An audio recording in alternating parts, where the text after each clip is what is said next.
আমি বাংলাদেশ। হ্যাঁ, আমিই বাংলাদেশ।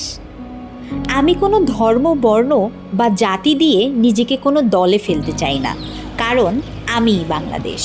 আমি বাঙালি বা অবাঙালি বলে নিজেকে কোনো তালিকাভুক্ত করতে চাই না, কারণ আমিই বাংলাদেশ। এ দেশ আমার বড় আপন। এ দেশের মাটি ও মানুষ আমার আপন, আমার চেনা। এ দেশ আমার অস্তিত্ব। এ দেশ আমার সবচেয়ে নিরাপদ স্থান। এ দেশ আমার পূর্বপুরুষের। এ দেশের প্রতিটি ইতিহাস আমি আমার বুকে ধারণ করি। আমি আমার মস্তিষ্কে ধারণ করি কিভাবে বাংলাদেশকে বাংলাদেশ তৈরি করার জন্য সকল স্তরের মানুষ নিজের জীবন বাজি রেখে স্বাধীনতা যুদ্ধে ঝাঁপিয়ে পড়েছিল। হ্যাঁ, আমিই বাংলাদেশ। আমি চাকমা, আমি মারমা। আমি সেই আদিবাসী যে প্রতিদিন দুর্গম জীবনযাপন করে। সাংরাই বিজু আমার ঐতিহ্য।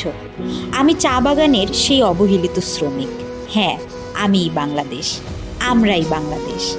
বাংলাদেশের প্রতিটি নিপীড়িত প্রাণের রক্ষা করা আমাদেরই দায়িত্ব। শ্রেণীভুক্ত করবেন না। এই বাংলাদেশ শুধু বাঙালির নয়, এই বাংলাদেশ বাঙালি অবাঙালি সবার।